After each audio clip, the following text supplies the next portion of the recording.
Hola, muy buenas noches, bienvenidos a la trama de hoy. Nos vamos a meter en una trama bien intelectual. Es un lujo el programa que tenemos esta noche y te invito a que te quedes porque compara o agarra algo que está en el aire con respecto a qué se juega exactamente en las elecciones de este año, en octubre o en noviembre, si tenemos balotaje. Hay dos modelos de país en juego. Esta idea de que si gana Cristina Kirchner vamos hacia Venezuela, ¿es realidad o forma parte de una narrativa del antikirchnerismo? Convocamos esta noche en la trama a dos intelectuales importantes de la Argentina, de distintas generaciones y con distintas miradas. Uno es Juan José Sebrelli, que toda su vida argumentó en contra del populismo, y el otro es Eduardo Fidanza, que es articulista en La Nación, y que escribió un artículo muy interesante hace unas semanas atrás, que el título es La falacia de los dos modelos de país. Este artículo a mí me llamó la atención porque desafía lo que yo pienso. Yo realmente creo que se juegan dos sistemas en la Argentina, el kirchnerismo versus Cambiemos o el peronismo federal, el peronismo moderado, lo que puede encarnar Labaña y algunos emergentes, algunos dirigentes del peronismo federal que implicarían un peronismo más republicano. ¿Cómo es entonces, qué es realmente lo que está en juego en la Argentina este año? Sebrelli lo que va a decir y lo va a saber es, bueno, que en realidad hay dos sistemas que se juegan y que el juego es entre democracia y autoritarismo. Que en realidad no son modelos puros, sino que están mezclados, y define al kirchnerismo como un neopopulismo latinoamericano y como un cesarismo plebiscitario. Fidanza tiene una larga argumentación para contarte que en realidad es una falacia que vayamos a elegir dos sistemas, y lo va a encuadrar dentro de los problemas estructurales de la Argentina. Es decir, lo que él dice, la Argentina tiene problemas históricos, por ejemplo, la falta de dólares, el déficit fiscal, el precio de sus materias primas, y todos los gobiernos han jugado de alguna manera, sean populistas o liberales, enmarcados en esos condicionamientos. Te lo estoy resumiendo mucho porque realmente la argumentación es muy fascinante, las dos charlas son muy interesantes, tal vez te hagan cambiar de opinión, y es un duelo como para meterse de un modo muy intenso por lo que se juega este año en la Argentina. Juan José Sebrelli es el primer protagonista de esta trama que arranca de esta manera.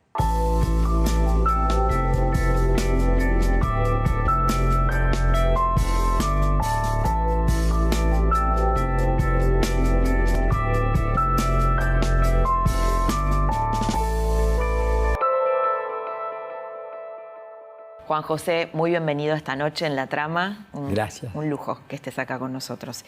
Y vamos a tratar un tema que está muy en el aire y me gustaría explorar con vos, que sos uno de los grandes intelectuales de la Argentina, para que nos ayudes a pensar sobre esto, que es esta idea de que en octubre se votan dos modelos de país. Vos sabés que hay gente que no piensa así, y hay gente que sí piensa así y lo argumenta en algún sentido. ¿Qué pensás vos? ¿Hay dos tipos de democracia o dos sistemas que vamos a votar en octubre? No hay dos motivos de democracia, porque hay democracia y hay autoritarismo, aunque el programa sea otro. Es eso, es el populismo. La grieta existió siempre y existirá porque el conflicto es consustancial a la condición humana. La única diferencia entre la resolución autoritaria del conflicto es mediante la violencia y en la democracia mediante el diálogo. Pero son inconciliables. Yo no creo en todo junto, en la unión de todos argentinos. Eso es totalitarismo. Los argentinos tienen que tener, porque la realidad es muy diversa, la gente es diversa y cada uno tiene que tener sus pensamientos. Esto de, bueno, hay que tirar todos para el mismo lado, No, eso es totalitarismo. ¿No? Hay gente que piensa que un caudillo autoritario es lo mejor para el país. Yo no puedo no puedo dialogar con esa gente. Existe muchísimo. Sí, claro. Si no, no hubiera triunfado el populismo en la Argentina, Por eso, ¿no? Así que en ese sentido yo estoy de acuerdo con que sí hay dos conceptos de país. Ahora, no logrados, no puros, porque se mezclan, porque entre los que están por la democracia hay siempre un toquecillo oculto, a veces inconsciente, de populismo. Uh-huh. Ahora, en estos días Cristina Kirchner sacó su libro, Sinceramente, sí. ¿no? Un título... Sí. Irónico casi. ¿Cómo podemos, una paradoja. ¿Cómo podemos tomarlo? Bueno, una sí. paradoja.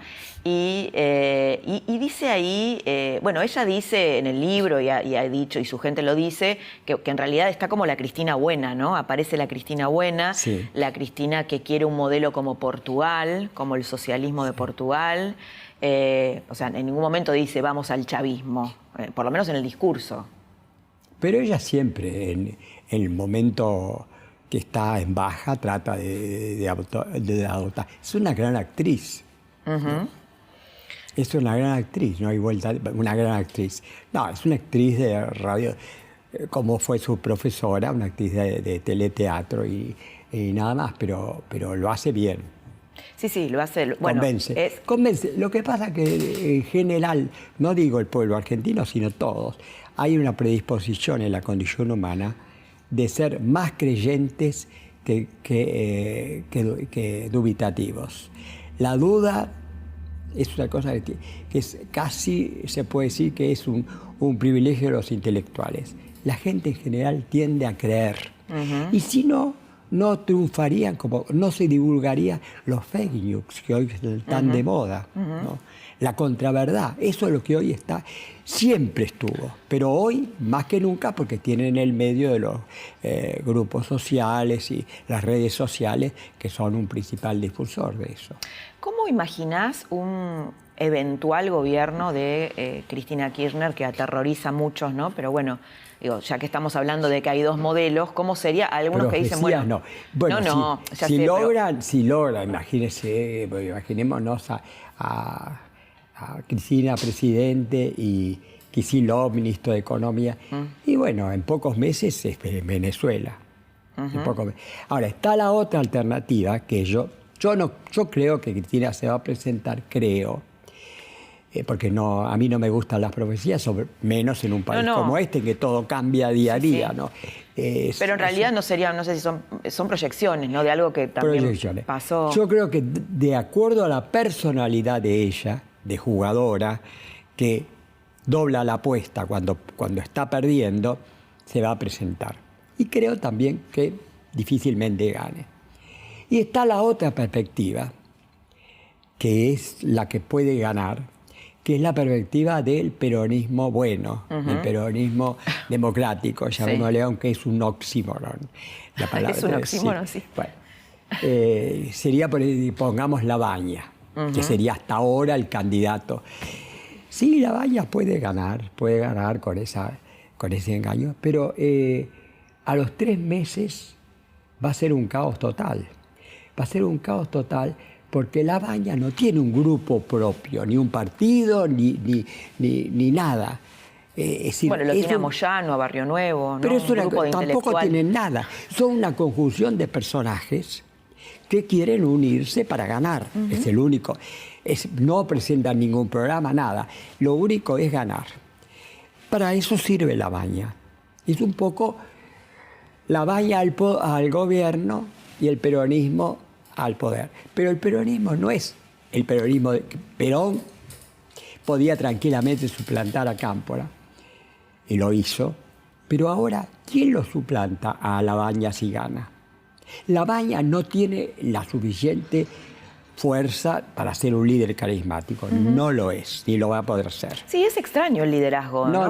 No. Es como Cámpora. Cámpora, lo menos liderazgo carismático que podía haber era Cámpora. Cámpora yo lo conocí bien, viví toda esa época. Uh-huh. Cámpora era un diputado que decía pavada, que era protagonista de los chistes, uh-huh. los chistes de Cámpora. Nadie hubiera imaginado nunca que hubiera sido un líder. Ni carismático, ni no carismático. No era un líder.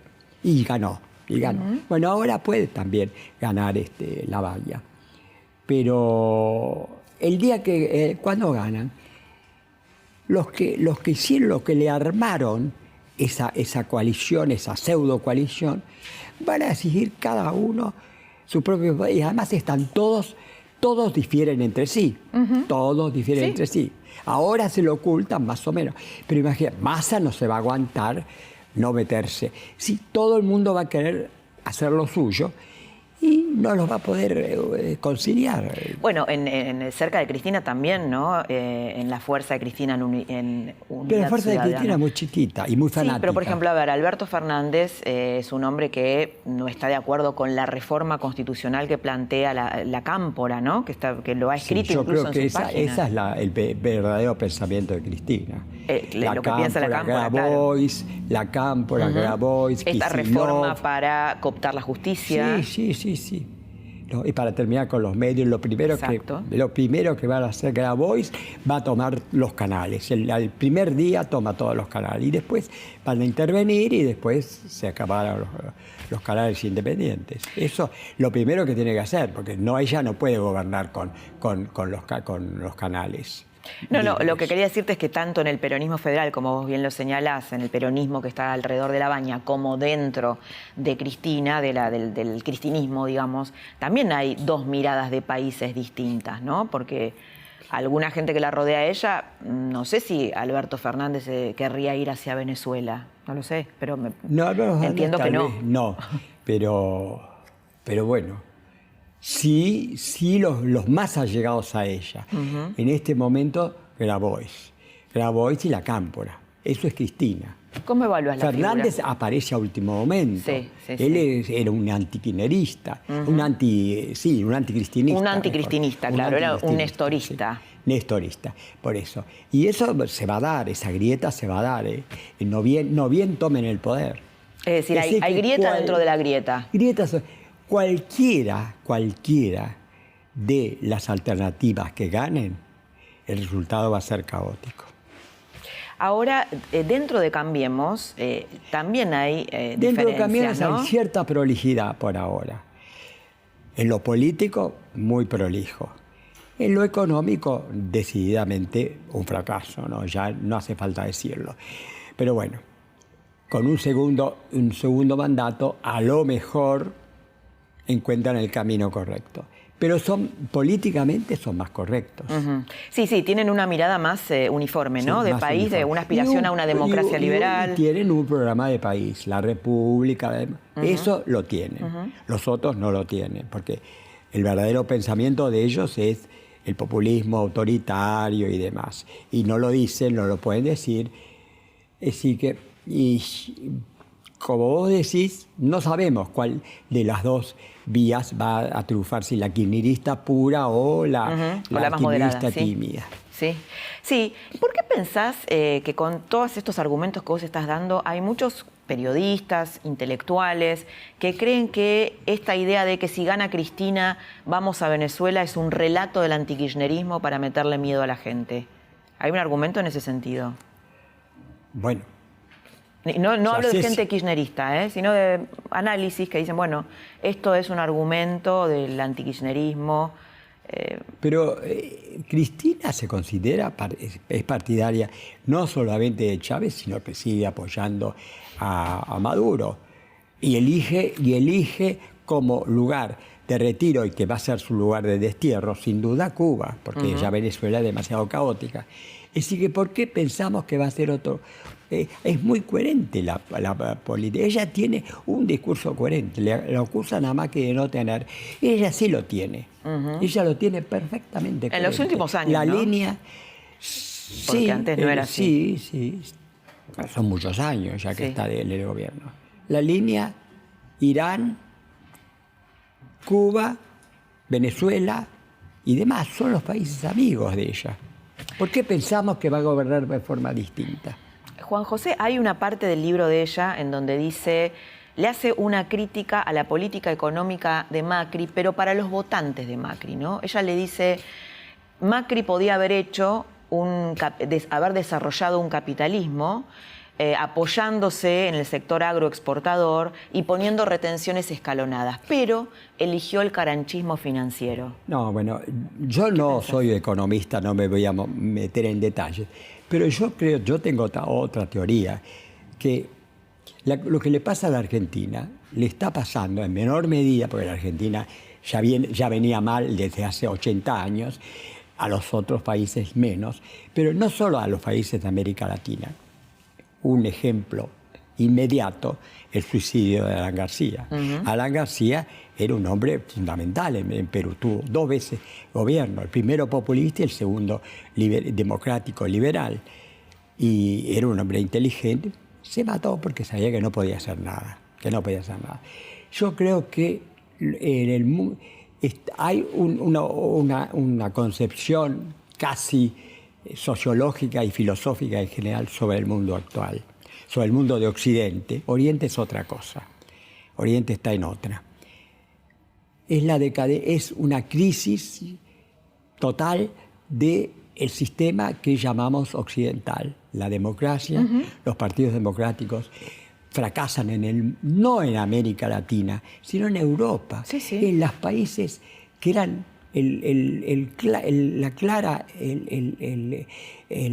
modelo de antiguas democracias. Francia, París. París ya no es una fiesta. Hay un símbolo, el incendio que no tiene nada que ver con la política, de Notre Dame. Es un símbolo de lo que es. Macron es un hombre más o menos parecido a Macri, no solamente el apellido, que intenta, pero no puede. Ya vemos es decir, bueno, hay una crisis de la democracia como la conocimos. Del sistema de partidos, no hay partidos, por ejemplo. Acá no hay partidos, ya el peronismo no existe, no es un partido, son montones de partidos. La coalición cívica es una cosa puesta ahora, ojalá que pueda terminar, pero es una cosa también del momento. No hay partidos políticos, como era el radicalismo, el peronismo de otra ahora, época. Juan José, y en Francia tampoco, y en España tampoco. No, claro, hay una crisis y hay otros ciudadanos. No pueden tener no tienen gobierno. Ahora, te hago un poco de abogada Italia, del diablo lo mismo. a una persona que siempre escribió contra el populismo, criticó el populismo como vos. De alguna manera, estas elecciones de populismos de derecha y de izquierda que también pasan en Europa, ¿no son de algún modo una admisión de que esta democracia liberal hay problemas que a la gente no le resolvió? No, claro, yo le contestaría que el Estado nacional es impotente, y cualquiera sea, liberal o populista, es impotente para enfrentar el mercado que es global. Yo creo entonces que lo primero que no hablemos más de justicia social y de mejora, de nada. Hablemos de globalización de la democracia. Es lo único. Mientras no exista una fuerza política que pueda enfrentar a un mercado que es transnacional, global, son 2 fuerzas completamente, y no digo solo la Argentina, que es un desastre, pero digo tampoco en los países, en la Unión Europea. La Unión Europea está fracasando. ¿Por qué? Porque no puede enfrentar al mercado. Eso es el principal problema. Yo soy un partidario. Yo creo que la globalización no está yendo mal. ¿Y cómo sería la globalización de la democracia? No está yendo mal, no por la globalización en sí, sino porque no es demasiado democrático, no es demasiado global. Tiene que ver. Es global en lo económico, totalmente. Es global en lo técnico. Pero no acompaña en lo político. No hay una política verdadera. La Unión Europea es una avanzada, indudablemente, pero la Unión Europea es una unión de naciones. Tiene que ser una unión transnacional, un poder que exista más allá. La Corte Penal Internacional está muy bien, por ejemplo, claro, es una avanzada. Pero estoy pensando en Trump, ¿no? Los norteamericanos eligen un presidente, digamos, filopopulista, por llamarlo de algún modo, para resolver sus problemas económicos internos, que de algún modo los han resuelto, por más que no nos guste Trump. Momentáneamente, ¿no? Bueno, sí. Momentáneamente. Yo no creo que... Hay que ver si Trump sigue siendo presidente. ¿no? Sigue siendo presidente. Todavía es una democracia. Sí. Norteamérica en materia política. Bueno, tiene otras instituciones, ¿no? Tiene instituciones. Por eso que yo creo que no es un peligro. Bolsonaro ya empezó a tener serios problemas, ¿no? Es decir, que los populismos fracasó la democracia liberal, pero fracasaron también los populismos. No nos engañemos, aunque ahora haya un auge, es como un manotón de ahogado, ¿no? El auge del populismo. Es decir que Bauman dice en su último libro, estamos en una sociedad en crisis y hay que acostumbrarse a vivir en la crisis porque vino para quedarse. ¿Cuál es la causa de la crisis? No es que la democracia no sirva. La causa de la crisis es que se está destruyendo un mundo que existió durante varios siglos y no se construyó todavía el nuevo. Es el hinterland. Claro, es una transición. Las transiciones, todas las transiciones, la transición del feudalismo al capitalismo, del capitalismo temprano al capitalismo tardío, son transiciones largas y dolorosas, muy Cuando dolorosas. hablas de transiciones, ¿te referís a la revolución digital? ¿A lo que implica la revolución digital? Digital, obviamente, y a una técnica y a una economía que es completamente global. El hecho de que apretando un botón los capitales se puedan ir de un país a otro porque no les conviene, eso no hay ningún partido, ningún gobierno, por fuerte que sea, que pueda impedirlo. Ya lo vemos en la Argentina. Estuviste con el presidente Macri hablando de la Argentina. ¿Cómo fue ese encuentro y qué cosas querías saber? ¿Qué cosas te consultó el presidente? Bueno, me consultó dos cosas. De lo que estamos hablando ahora. No hay muchos más Pero temas la gente importantes. No te escuchó. No, me escuchó, sí, me escuchó muy bien. No, que estábamos hablando antes del programa nosotros y algo contaste. Bueno, primero me preguntó qué es lo que habían hecho mal. ¿Qué es lo que había hecho mal? Él. O sea, se sentó y te dijo, ¿qué hice mal? Eso no lo hubiera dicho nunca Cristina. No, obviamente, ¿no? Bueno, ya eso es un progreso. Ahí marcan, ¿no? Dos modelos de país. Ahí marca, sí, el hecho de que es mejor Macri que Cristina. Me preguntó eso, yo le dije, bueno, el primer día cuando habló en el Congreso... Ahora, qué difícil, ¿no? Que un presidente te pregunte eso y vos decís, bueno, No, yo ni dudé siquiera. Sí. Le dije, no, el discurso que dio cuando subió el Congreso, que fue un discurso muy optimista y muy... Bueno, el optimismo le habrá dicho Durán Barba que no hay que ocultar lo malo. Yo no creo. Él tendría que haber dicho... Estamos en un país fundido, quebrado, y para salir de ahí necesitamos mucho tiempo. Ahora... La verdad. Y todavía le dije, hasta podía haber plagiado el famoso discurso de Churchill, sacando la palabra sangre, solo les puedo prometer sudor y lágrimas. Eso le hubiera horrorizado a decirlo, evidentemente. Hay que ser Churchill, o inspirarse en los discursos de Cicerón, pero eso es lo que debía haber dicho, sacando sangre, sudor y lágrimas. Ahora resulta que, y en ese momento se lo podía haber atribuido no a Cristina solamente, sino a los 80 años de populismo, desde el año 43 en adelante, que seguimos un camino torcido, equivocado completamente. Ahora, estamos en el sudor y las lágrimas. Llegamos igual. Pero ahora no lo puede decir, porque ahora la culpa es de él. Y claro. Se le van a echar la culpa a él. Eso perdió la oportunidad. ¿Qué dijo él cuando vos le planteaste eso? ¿Cómo lo tomó? Se quedó callado. Sí, no se molestó, no quedó arruinado. No, al contrario, aprobó eso. Esa era una de las preguntas. Y la otra pregunta, realmente un poco sonriente, que a un ensayista como yo, que no es economista ni nada, es un estudioso de la política, más vale desde un punto de vista filosófico, me preguntó, ¿y qué hay que hacer para salir de la inflación? Un tema muy técnico. Sí, un tema que lo desvela además, ¿no? Sí, lo desvela. Y estábamos tres, estaba Pablo Belluto. El ministro de Cultura. El secretario de Cultura. Y Pablo Belluto se me ganó, yo lo iba a decir, se me ganó de mano y dice, con la convertibilidad. Y yo inmediatamente le dije, estoy totalmente de acuerdo. Y voy a decir, vivimos casi 9, 10, casi 10 años, no todos, pero de una tranquilidad, de una paz económica. Y me van a salir los anticonvertibilidad. Sí. Primero van a decir... ¿Cómo terminó la convertibilidad? ¿Cómo Claro. terminó? Eso se lo digo rápidamente. Terminó, pero no era la convertibilidad cuando empezó la decadencia total. A Cavallo lo había echado Menem. La culpa del mal final que la convertibilidad tuvo la política, no la economía. ¿Por qué? Pero la convertibilidad, Juan José, no es para un porque momento. Menem necesitaba tirar la casa por la ventana para conseguir la reelección.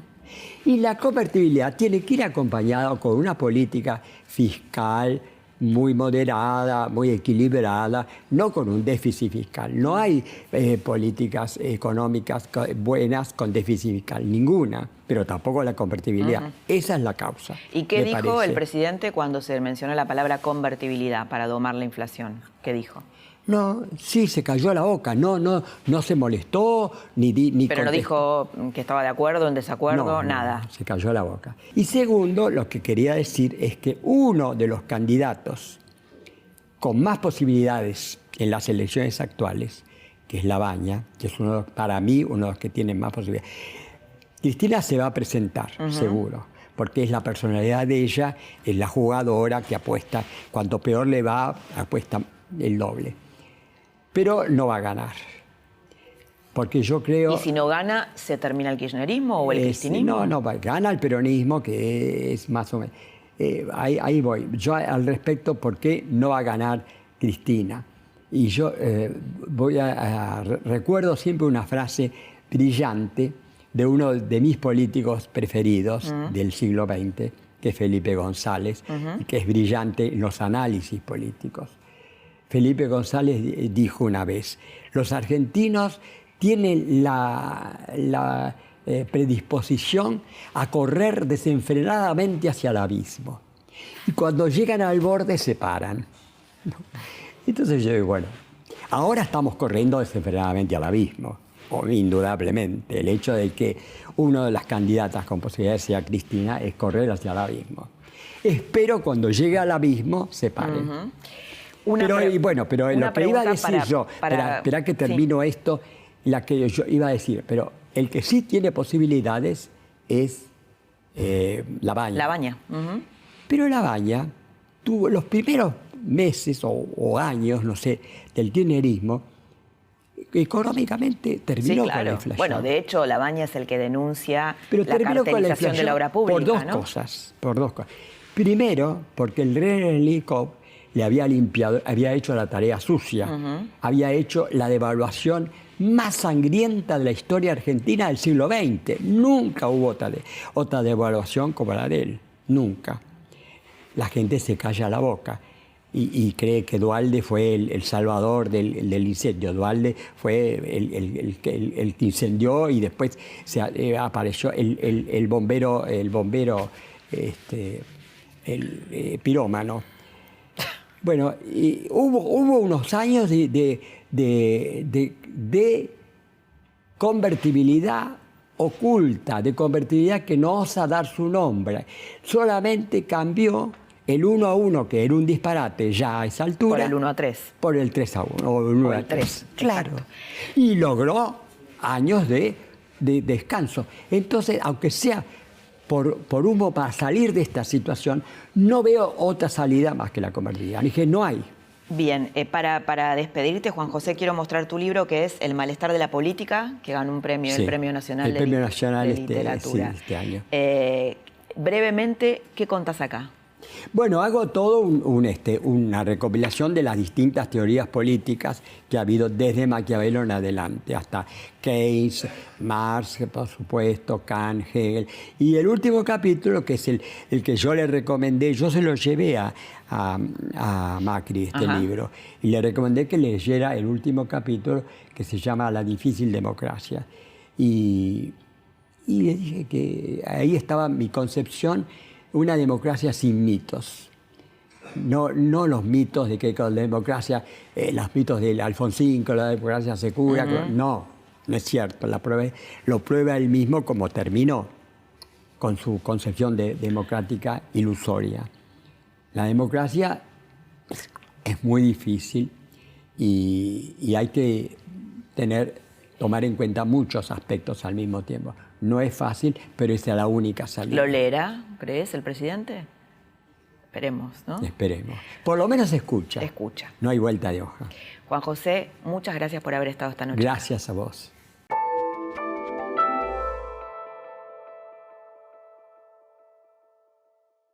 Hasta acá escuchaste a Sebrelli, que tiene muchos argumentos que utiliza el mundo antikirchnerista para explicar esta elección. Ahora lo vas a ver a Fidanza. Eduardo Fidanza es un sociólogo, es el director de la encuestadora Poliarquía, es columnista en La Nación y va a argumentar en un sentido distinto. Lo que te va a decir y te va a explicar es por qué, en el caso de que Cristina gane las elecciones, se presente y sea candidata, no va a poder llevar a la Argentina a Venezuela. Quédate a escucharlo porque te va a dejar con muchas preguntas y tal vez te haga cambiar de opinión.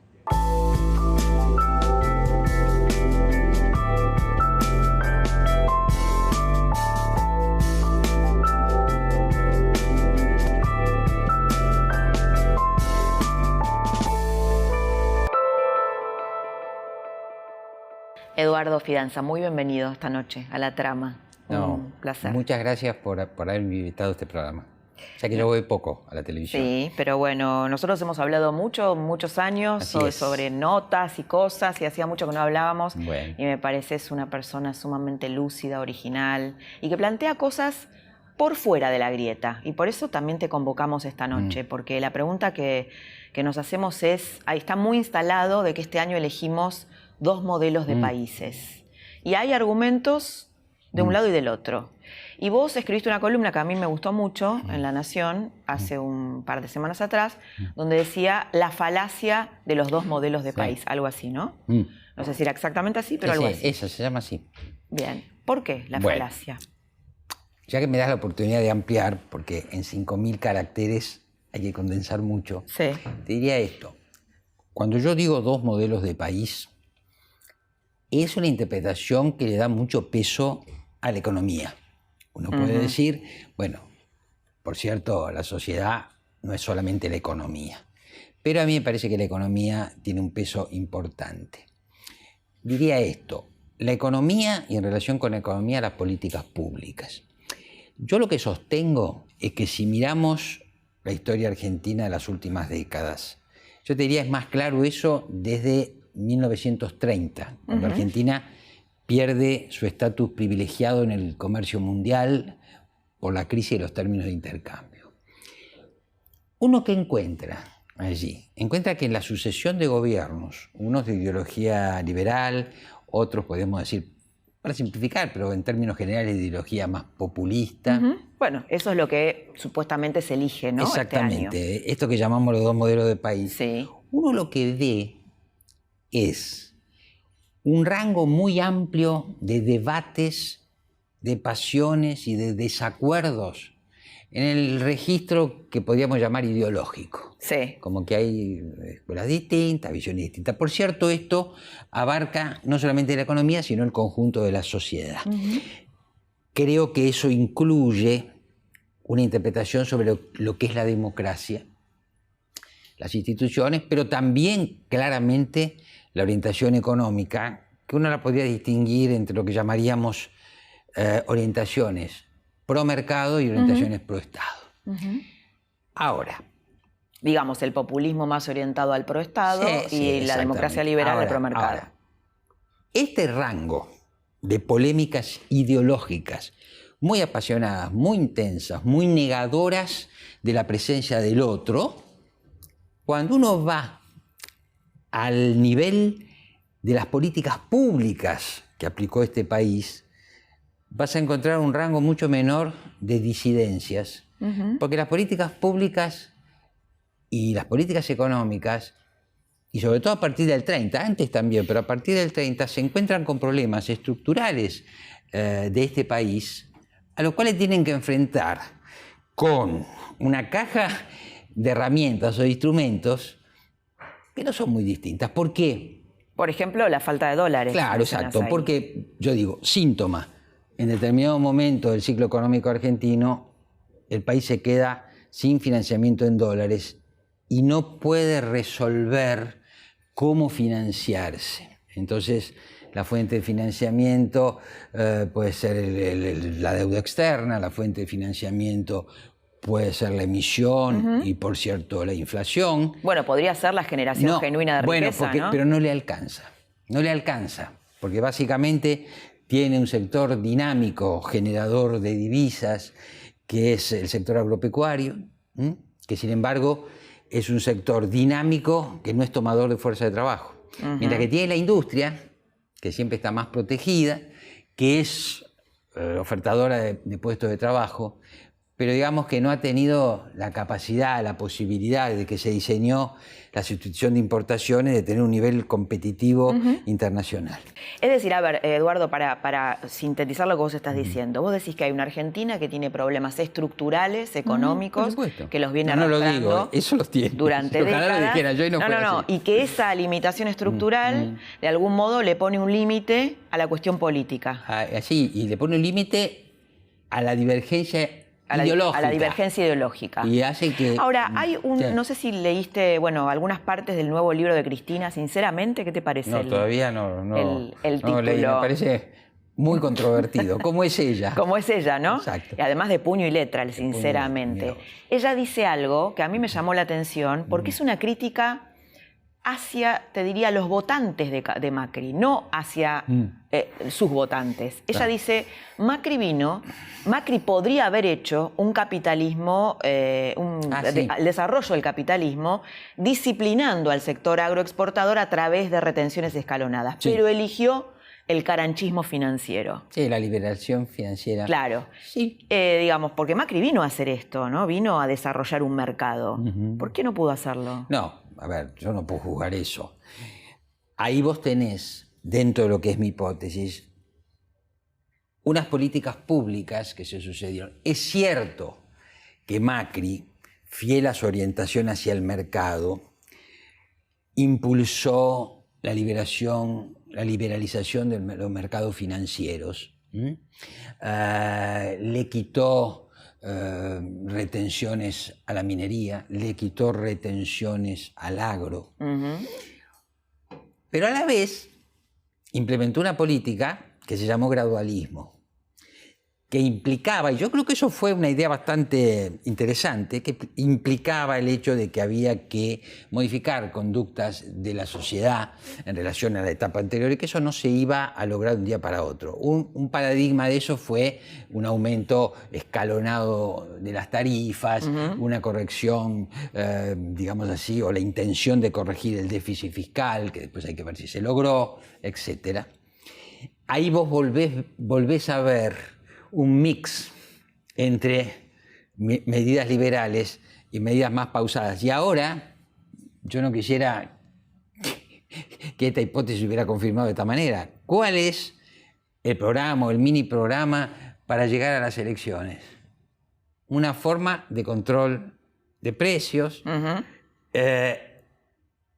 frenar el dólar, frenar el aumento de tarifas, volver a dar subsidios. Aquí tenés un gobierno pro mercado que por razones de su estrategia electoral, etcétera, adopta el instrumental de un gobierno populista.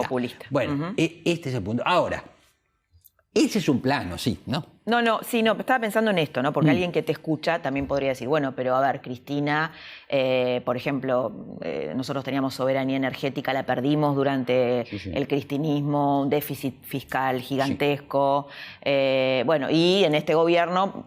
yo marcaría una diferencia. ¿no? Trataron de enderezar un poco eso, ¿no? No, desde ya, y hay que decir algo. Se habla de la corrupción del kirchnerismo. Hay muchas pruebas de esa corrupción. Ahora, de punto de vista de la historia de este país, el desastre del kirchnerismo fue haber desaprovechado una oportunidad histórica cuando, empezamos hablando del 30, tuvimos una coyuntura excepcional durante 5 años por lo menos, que permitió superávit fiscal, comercial, se lo dilapidaron. Hay un episodio que me contó a mí uno de los miembros del equipo de Labaña, cuando Labaña le dice a Macri, creemos un fondo contracíclico con lo que hemos acumulado, le dice a Kirchner. Sí. Kirchner dice primero que sí, lo anuncian, y a la semana se arrepiente y le dice a Labaña, o le habría dicho a Labaña, mira, ahora el ministro de Economía voy a ser yo y esto no lo voy a aplicar. Labaña regresa. Necesitaba plata para la campaña. Labaña regresa, le dice a sus colaboradores, quédense un tiempo más, pero yo llego hasta aquí.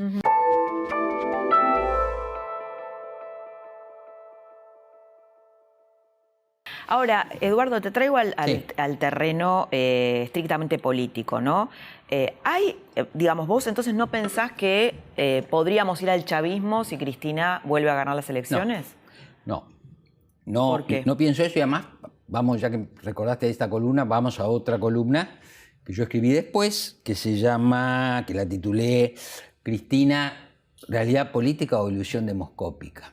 Y yo creo que, y acá hay que entrar un poco el tema de las encuestas. Yo lo que digo es, este es un país que en la coyuntura corta se mueve dependiendo de las cifras.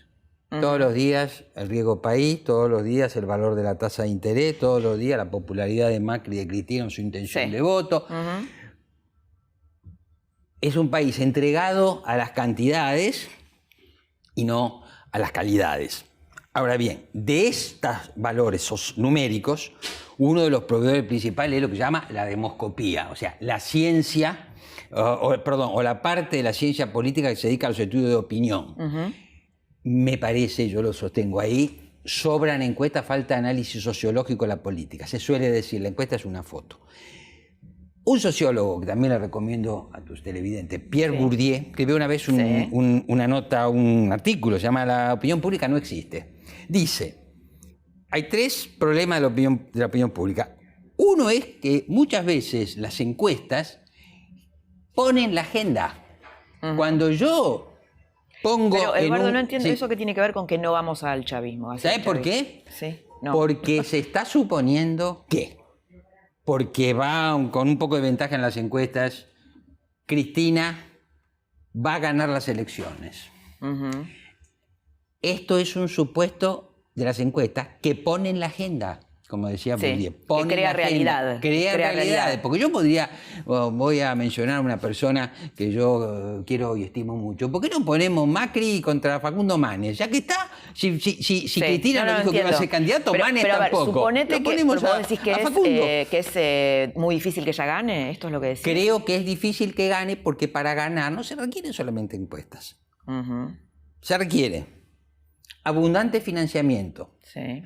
¿Lo tiene? No sé. Dominio territorial. Lo tiene un poco en la provincia de Buenos Aires. La Matanza y algo más. Se requiere el consenso de los gobernadores. Se requiere la simpatía y el apoyo de las corporaciones. De los factores de empresarios, poder. sindicatos, iglesia. ¿Los tiene? Bueno, cuando ella demuestre que además de las encuestas prematuras, tiene todo esto, lo pone en funcionamiento, bueno, entonces habrá que reconocer que es imbatible y habrá que reconocer un fenómeno político hasta que no lo tenga. Está bien, pero digo, yo esta idea de que si ella gana, por ejemplo... Y después el chavismo.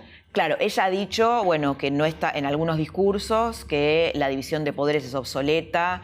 Sus hijos políticos de la cámpora hablan de una reforma constitucional para democratizar la justicia o cooptarla. Esas son las afirmaciones más fuertes. Yo quiero decir. Ahora habla de Portugal. Claro, pero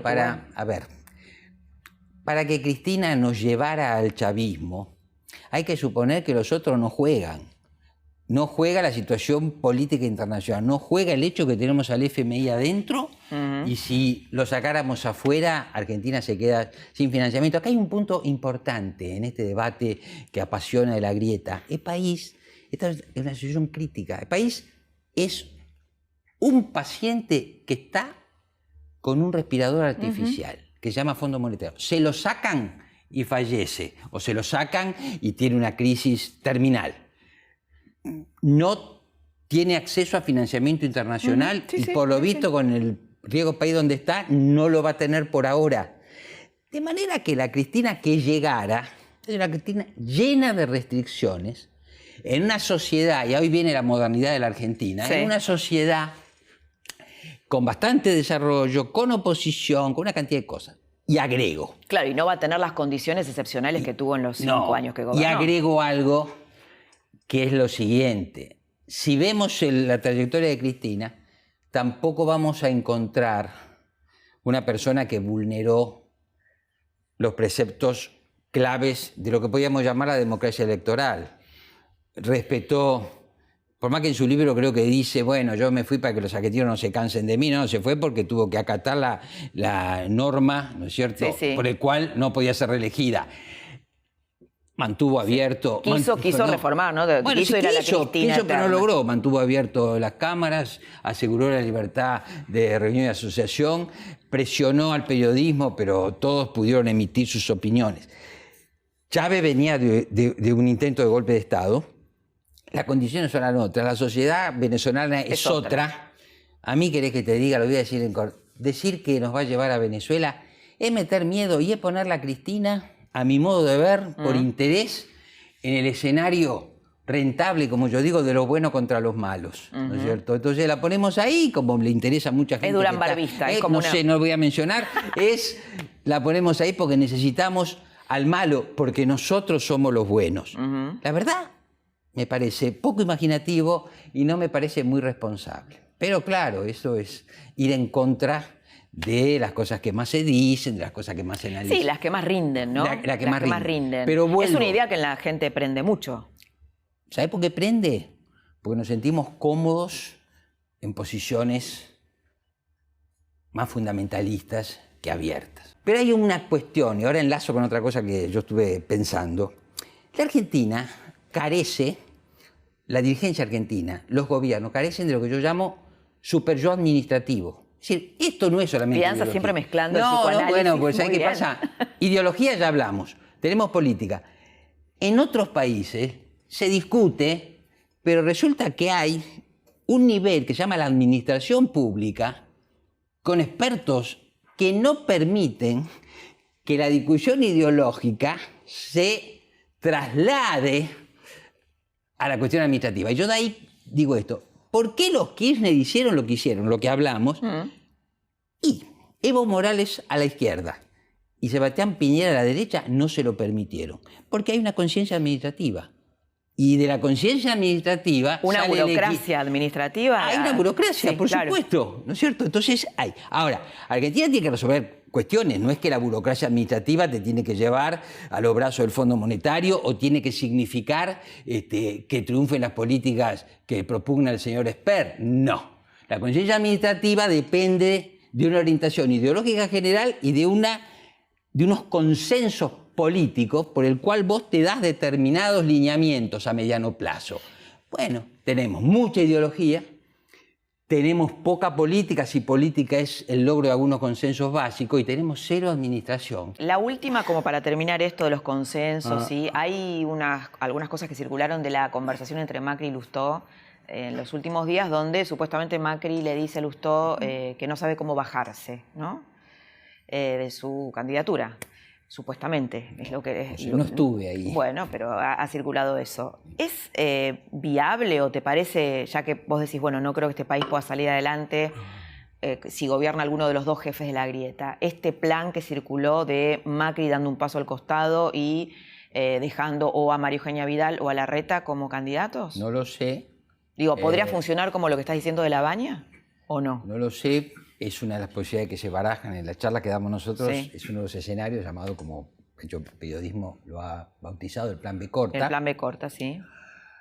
Es cierto que María Eugenia Vidal y los Reyes de Larreta tienen mejor imagen que el presidente, pero eso requeriría digamos así, un abandono del proyecto de Macri y resolver un tema, que es qué pasa si el jefe político, en esto el presidente, tiene un gran deterioro de imagen cuando alguien de su propio riñón inicia una campaña y lo que es rentable es cuestionarlo a fondo, pero este candidato no puede hacer eso. Hay un ejemplo histórico que es Ángel Oz. en una circunstancia muy difícil, Angelos inicia una campaña con ideas, pero con un respeto lógico al que era su jefe político en ese momento, y eso no le alcanzó. Bueno, Scioli, ¿no? Scioli tampoco puede hacer eso. Sí, es un poco distinto, pero puede ser. Va a depender de lo que ocurra en los próximos días, meses. Cambiemos, PRO está involucrado en una lucha por el poder habilitada por la Constitución. ¿Te animas a un pronóstico de quién va a ganar? No, ¿Quién podría ganar? Yo vuelvo a algo que es un poco del punto de vista. No quién sería conveniente, sino quién va a ganar. Yo te digo algo, ¿no? te contesto. Yo digo las encuestas antes que empiece la campaña, te pueden decir dos cosas.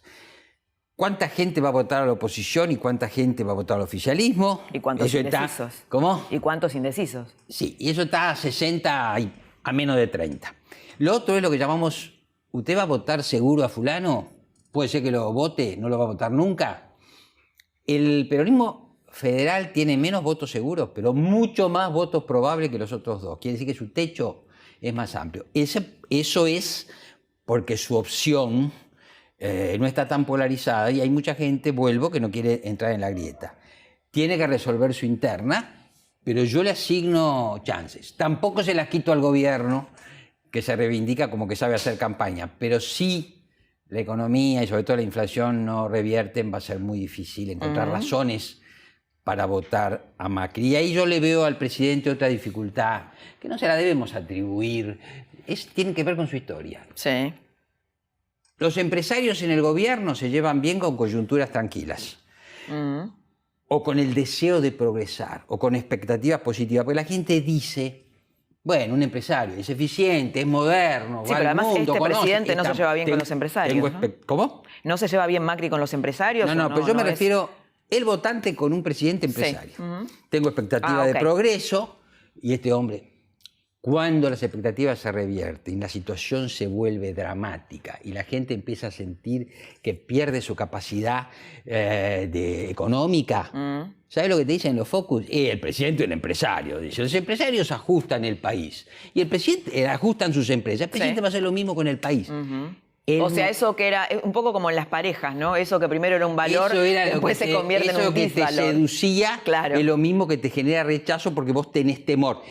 Entonces, cuando el presidente Macri, entiendo que con buena voluntad, se conmueve por la crisis de los argentinos, la gente tiende a no creerlo. A diferencia de eso, cuando vos preguntás por María Eugenia Vidal, ellos dicen María Eugenia Vidal es percibida como alguien que podría ser equivalente a alguien que conocen. Sí.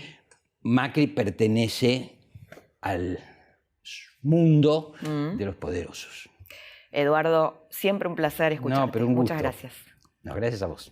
Después de escuchar a los dos me quedo con dos ideas. Sebrelli, que argumenta y muy bien que en el triunfo de Cambiemos, en el triunfo de una opción democrática, se consolida la República Democrática. Y en el triunfo de Cristina Kirchner es un regreso a los 70 años de populismo que tuvo la Argentina, que no solamente un sistema político, sino un modo de pensar la Argentina, un modo de ser.